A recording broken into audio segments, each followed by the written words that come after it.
Hey guys, it's Alex, and I'm here with this week's review, which is for I'll Be Gone in the Dark by Michelle McNamara. This is a true crime book about Michelle McNamara's search for the Golden State Killer, which is a name that she actually coined for the man. For about a decade in the 70s and 80s, a man terrorized several towns in California, raping and murdering women, and sometimes even assaulting them while their husbands or children were home. He wasn't caught until last year, and this book was written just prior to him being caught and published, I think only a few months before he was. Michelle McNamara spent years researching and studying the case on her own, and trying to figure out who he was through various clues that had been left behind. The book is as much about her and her search as it is about the Golden State Killer himself, which is incredibly fascinating. I gave this book 4 stars. For me, the major detriment of this book was how unfinished it was. I went in knowing that she died before completing this book. I was well aware of that fact, it had been said many times, but I don't think I understood quite how unfinished it was. I was under the impression that she had only maybe a few chapters left to write that were easily compiled from her notes, but it was more like she had planned the book and written only a couple of chapters, and then other people compiled probably half to 2/3 of the book after her death from her notes and other articles she'd written. As such, it's hard to read or review this book as a completed literary work because it really isn't. The comparison I've been using most is a posthumously published diary. You can't look at that as a completed work of literature because it isn't, and it affects the way you read it. It was very much the same for this book. It's not that I was more lenient with it, it's just that this book was doing something different than a traditional work of literature. And I did really enjoy aspects of this book. It was so well researched, and all the information that she found and compiled was so fascinating. I loved learning about this case because previously I hadn't really known much about it. I live in Virginia on the East Coast, so information about a serial killer in California is not really readily available or important to my life. It never really came up. I'd heard the name in passing, but I knew nothing about the case, and this was so informative and so interesting in that regard. I really do feel like I learned a lot from this book and gained a lot of knowledge. It's really impressive how much research and how much time she put into this book. It was really worth reading it just for that, although I did have a number of issues. Namely, it felt very disjointed, and I'm sure a big part of that is because she died before finishing this, so it was literally put together by several different people. But that was a struggle for me in this book. It was told very out of order, sometimes in a way that made sense for the killings. Like, she didn't start at the very beginning. She didn't start with his smaller crimes and lead up to the big ones. She started towards the end. And then she sort of went back in history and then went forward again. And at times it made sense to me and it seemed like a logical way of telling the story. And at other times it seemed random. But it did very much confuse me overall. I'm a very linear thinker and I very much struggle in books when events are told out of order because my brain lacks the ability to put them back in order.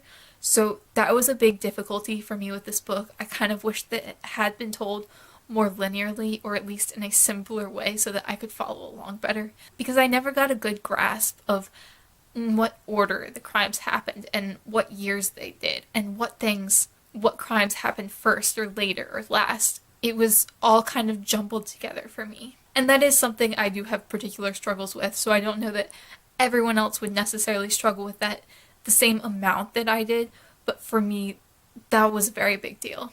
It seemed like the parts that were out of order that Michelle McNamara wrote herself made more sense to me. Like, they made sense the way they were out of order, and then what was compiled from her notes was more random. And that was sort of the gist of this book for me. You could very easily tell what Michelle McNamara had written intentionally for this book, and which chapters were hers, and which sections she wrote. Sometimes because it was explicitly stated in the book, but other times it was just obvious because the writing was beautiful and everything made sense and it was utterly lovely. And honestly, it's just so disappointing that she didn't live to write this whole book herself because I feel like that would have been an amazing, stunning book because the sections that she wrote in their entirety were just amazing and I absolutely adored them. It was the other sections, the bits that were either compiled from her notes or excerpts from other articles that she'd written, or sometimes even written by other people entirely, that I kind of struggled with and weren't quite as strong in the book for me. At times, the editors, or I guess the other writers of the book, mentioned things like Michelle McNamara had changed her mind about something she'd written, and they left it in there and just added a footnote that she no longer believed that. Or they'd include excerpts from articles she'd written for other sources, and they would mention that it'd be written for another source, and it didn't bother me that they used it, it just didn't fit as nicely with the story as the section she'd clearly written for the book itself. And it did come across feeling a little bit messy and a little bit disjointed, and I did struggle with that aspect of the book. But despite that, it was worth it. I do think this is one of those books you have to take it for what it is. It's not going to be as polished and as finished as a completed work of literature would. This isn't completed, and you just kind of have to go along with what it is. And for me, that was kind of how I read it after a point, because it wasn't trying to be anything other than what it is. It kind of turned into just showcasing Michelle McNamara's research and everything she'd done, which was so interesting and compelling. I struggled a lot with the final part of this book. It was the part that Michelle McNamara had honestly nothing to do with and was just written by the editors who put the book together. I honestly wound up skimming that a little bit just because I had absolutely zero interest in any of the maps or anything that they were putting together. It didn't seem like it fit with the rest of the book. They were just trying to show off all this research that they'd done and the information they'd found, which was fine. Maybe it made sense to other people more than it did to me, but for me, it didn't fit very well with the book. It wasn't very interesting, and it didn't feel like it contributed anything that the book was lacking. If that section hadn't existed, I don't think the book would have been missing out. It's part memoir, part true crime. It is more focused on the true crime aspect, but the two parts kind of felt disjointed. I keep using that word, but it's honestly how I can describe this book the best. They never seemed like they were one cohesive story. There's one incredibly long chapter about her mother that felt like it was a different book entirely. It was utterly fascinating, and I loved that chapter. I was honestly a little bit more interested in that chapter than the rest of the book. But she never returned to discussing her mother. And that was one of those things I wondered if she had planned to write more about her mother as the book went along, and she just didn't live to do that. Or if perhaps she'd intended to cut that chapter a little bit more and focus more on the Golden State Killer and less on the memoir aspect of the book.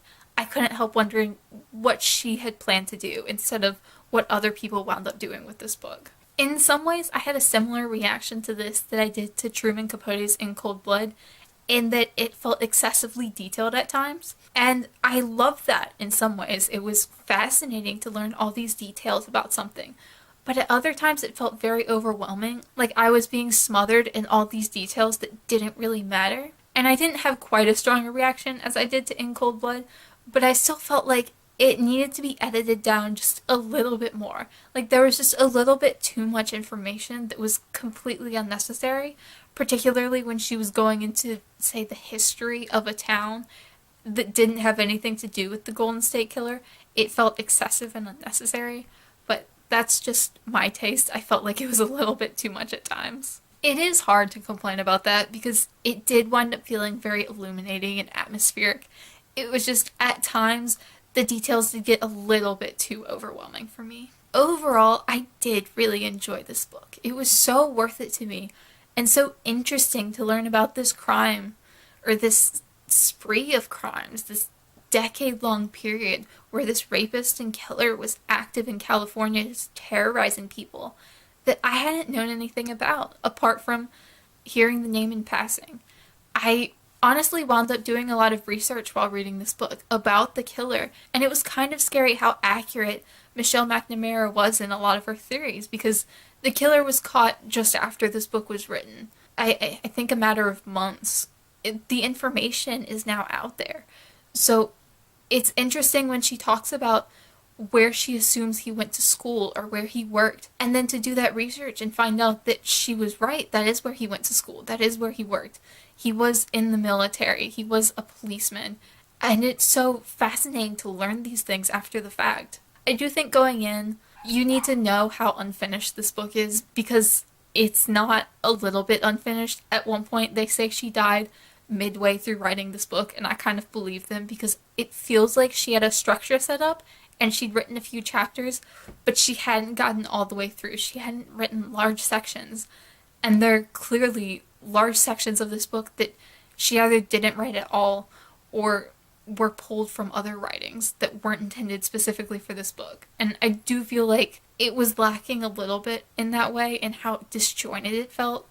But if you read it for what it is, if you know it's going to be unfinished and mostly compiled from her notes or other writings, I think it's a very worthwhile read. It was so fascinating, so illuminating. I learned so much, and I'm really glad I read this book. A very worthwhile 4-star read for me. Let me know down below if you've read I'll Be Gone in the Dark and what you thought of it if you have. I'd be especially interested in what you thought of the disjointed writing, especially the people who gave it 5 stars and really loved it. As always, thank you guys so much for watching, and I'll see y'all again soon.